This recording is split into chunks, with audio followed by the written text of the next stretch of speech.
इस वीडियो में हम लोग बात करने वाले हैं एचएसटीएस की चॉइस फिलिंग के बारे में। Haryana state technical education society के द्वारा चॉइस फिलिंग स्टार्ट हो गई है बीटेक कोर्सेज के लिए। मैं आपको बताऊं, मेरे सामने अभी स्क्रीन पे जो है दीन बंधु छोटू राम कॉलेज का यहाँ पे जो है कट ऑफ ओपन है। आप यहाँ जाकर के कट ऑफ वगैरह भी चेकआउट कर सकते हैं। लास्ट ईयर की ये कट ऑफ कंप्लीट रहती है। इसके बेसिस पे आप ध्यान लगा के चीज़ों को जो है चॉइस फिलिंग कर सकते हैं। अदरवाइज जो लोग प्रीमियम के अंदर जुड़े हुए हैं कॉलेज में, तरह प्रीमियम के अंदर, उनको ऑलरेडी पता होगा कैसे क्या चॉइस फिलिंग के प्रोसीजर रहती है। और कल हमने एक मीटिंग की थी, उसमें मैंने डिटेल में आपको बताया था। और जो भी स्टूडेंट्स प्रीमियम के अंदर हैं उनको ऑलरेडी पता होगा कैसे क्या चॉइस फिलिंग का प्रोसीजर है और कैसे मैं आपकी चॉइस फिलिंग करूंगा। 20 तारीख से, यानी कि आज से चॉइस फिलिंग आपके स्टार्ट करूंगा। 24 तारीख को जो है चीज़ों को ख़त्म अपने को करना है। ठीक है। तो यहाँ पे जो है सबसे पहले अपने को ऑफिशियल वेबसाइट techadmissions.hry.gov.in के ऊपर में आना है। इसके बाद जब आप इस वेबसाइट के ऊपर में आएंगे, जो कि ऑफिशियल वेबसाइट है एचएसटीएस काउंसलिंग का, यहाँ पे आप जो है लॉगिन के ऊपर में सिंपली करेंगे। आप जो है फ़ोन से इस चीज़ को करना बहुत मुश्किल हो जाएगा। अगर आप फ़ोन से करना चाहते हैं तो आपको डेस्कटॉप मोड ऑन के करके जो है करना होगा। जब आप वो ऑन करेंगे तभी जो, चूँकि मेन्यू वाला जो बटन होता है ना, ये मैं आपको एक बार दिखा ही देता हूँ, आपको जो है समझ में आ जाएगा। ठीक है, ये मैं डेवलपर टूल पे गया, इसको मैं छोटा कर, ओके। अभी मैं, ठीक है, लॉग इन करूंगा ना, तब मैं आपको दिखाऊंगा कि ये जो मेन्यू वाला बटन होता है वो क्लिक नहीं हो रहा होता है। तो इसीलिए फ़ोन से बहुत मुश्किल रहता है। ठीक है।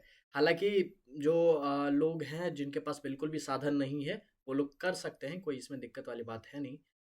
देखिए, सबसे पहले आपको जेई मेंस का एप्लीकेशन नंबर, आपने जो है रजिस्ट्रेशन फॉर्म भरा होगा एचएसटीएस का, तो आपका जो जेई मेंस का एप्लीकेशन नंबर है, जैसे कि मेरे सामने ये ऋतिकेश नाम का लड़का है, उसका चूंकि मैं जो भी प्रीमियम के अंदर है उनकी चॉइस फिलिंग मैं खुद ही करता हूँ।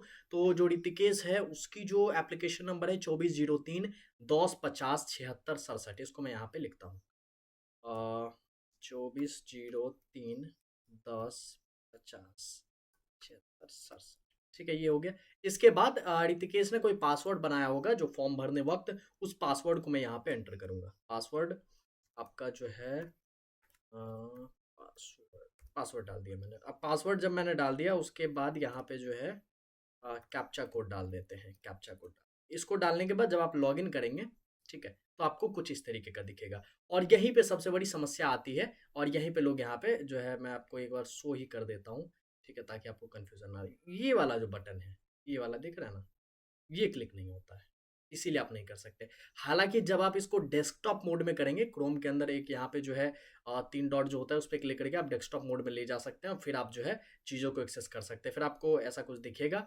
और उसके बाद जब आप एलिजिबल चॉइसेस के ऊपर में जाएंगे तो आपको जो है जो भी चॉइसेस के लिए आप एलिजिबल हैं, आपको मल्टीपल रोल नंबर्स भी यहाँ पे दिख सकते हैं। मल्टीपल रोल नंबर्स का क्या मतलब रहेगा कि आपका जो अगर आप ईडब्ल्यूएस कैंडिडेट हैं तो आपका एक रोल नंबर ईडब्ल्यूएस से होगा, एक जनरल से होगा, और आप अन्य अगर टीएफडब्ल्यू भी अप्लाई किया है तो टीएफडब्ल्यू से भी होगा। तो ये 3 रोल नंबर आपको वहाँ पे दिखेंगे। अगर आप तीनों रोल नंबर से चॉइस फिलिंग करते हैं तो आपको 3 अलॉटमेंट आएगी। 3 में से कोई एक कॉलेज में जाकर के आपको जो है रिपोर्टिंग करनी होगी। तो सिमिलरली अगर आपको 2 रोल नंबर हैं, आप बीसीबी कैटेगरी हैं, तो आपका एक जनरल होगा, एक बीसीबी होगा, या फिर बीसीबी या फिर टीएफडब्ल्यू होगा। तो जितने भी कोटा से जितने भी कैटेगरी आप अप्लाई करेंगे उतने रोल नंबर्स आपको यहाँ पे दिखेंगे। ठीक है, तो ये मैं देख पा रहा हूँ जैसे ही मैं डालता हूँ। चूंकि यहाँ पे बहुत सारे प्राइवेट कॉलेजेस भी हैं तो मैं पहले सेल्फ फाइनेंस को यहाँ पे हटा देता हूँ, जिससे प्राइवेट कॉलेजेस मुझे नहीं दिखेंगे। डिस्प्ले चॉइसेस पे क्लिक करेंगे, अब जो भी कॉलेजेस हैं वो गवर्नमेंट के कॉलेजेस हैं और ये सारी की सारी चीज़ें अपने पास रहती हैं। लड़के की रैंक कितनी है? 5,42,000 रैंक है। ठीक है। Category DSC category, deprived SC category है। और यहाँ पे मैं फिल या मॉडिफाई चॉइसेस के ऊपर में जाऊँ। अब जब मैं यहाँ पे आ गया तो रोल नंबर के ऊपर मैं दोबारा जाऊंगा। यहाँ पे जो है रोल नंबर को सिलेक्ट करता हूँ और इसको मैं अनटिक करता हूँ। ठीक है, रुक जाइए, थोड़ा लोड होने में समय लग जाता है। ठीक है। थोड़ा बहुत जो है वेबसाइट में इशू रहता है, उसका आप क्या कर सकते हैं अब। ठीक है, उसके लिए कोई आपको जो है दिक्कत वाली बात नहीं। ठीक है, थोड़ा सा वेट हमें करना होगा। ठीक है ना, वेट हम लोग करने के लिए ही यहाँ पे रुके हुए हैं। और इसको जो है, चलिए ठीक है, हमने इसको अनटिक कर दिया और यहाँ पे जो है डिस्प्ले चॉइसेस के ऊपर में क्लिक करेंगे। तो अब जो हमको चॉइसेस डिस्प्ले होंगे वो सिर्फ गवर्नमेंट और गवर्नमेंट एडेड कॉलेजेस होंगे। अब इन कॉलेजेस में से हम यहाँ पे सेलेक्ट करेंगे। देखिए, चूंकि डीएससी कैटेगरी है तो काफ़ी हाई चांसेस है कि वाईएमसीए के अंदर कोई बढ़िया ब्रांच मिल जाए। तो मेरे जो चॉइस फिलिंग करने का तरीका है वो कुछ इस प्रकार है कि यहाँ पे वाईएमसीए में आ गए, यहाँ पे मैंने लिखा 1, ठीक है, यहाँ पे मैंने लिखा 2, आईटी में जाके मैं लिखूंगा 3, इलेक्ट्रॉनिक्स एंड कंप्यूटर में जाके मैं लिखूंगा 4, कम्युनिकेशन में मैं लिखूंगा 5, और लड़का थोड़ा बैकग्राउंड जो है इसका थोड़ा वीक है, फाइनेंशियली वीक है, तो थर्ड तक तो ठीक है, वाईएमसी मिल गया तो बहुत बढ़िया, वरना डिक्रस्ट में अगर इसको सीएससी मिल जाए मेरे हिसाब से तो वो ज़्यादा बेटर रहेगा। ठीक है, तो डिक्रस्ट को मैं डालूंगा 4 पे, डिक्रस्ट का ईसी भी डालूंगा 5 पे, और इसके बाद जो है, इसके बाद कुरुक्षेत्र ही डाल देते हैं। ठीक है, तो कुरुक्षेत्र को डालते हैं यहाँ पे 6 पे, एआईएमएल डाला 7 पे, उसके बाद जीजे,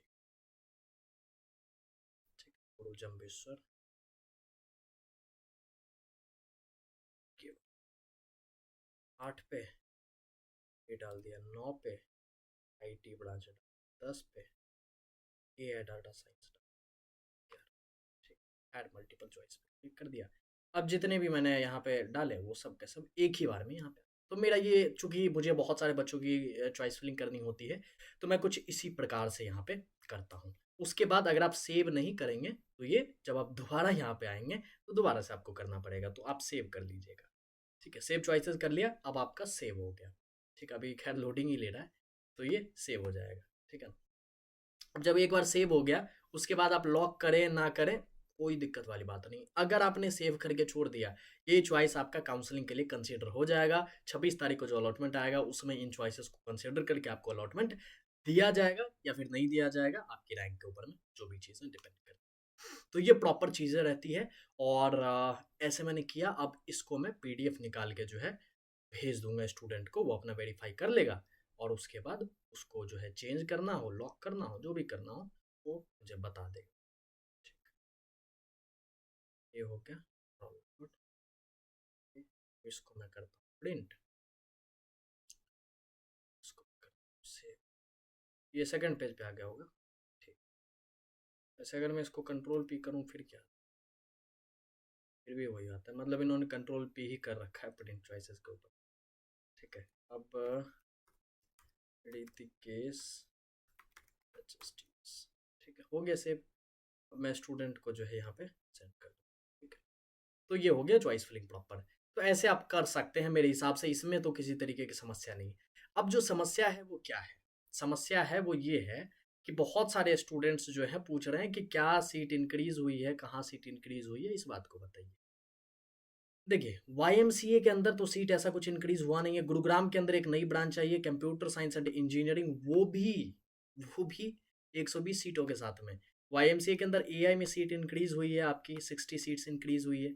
ठीक है, और इसके अलावा अगर मैं बात करूं तो गुरु जम्बेश्वर में एक नई ब्रांच आई है artificial intelligence data site, 60 seats के साथ में। एआईएमएल के अंदर भी 60 सीट इंक्रीज हुई है।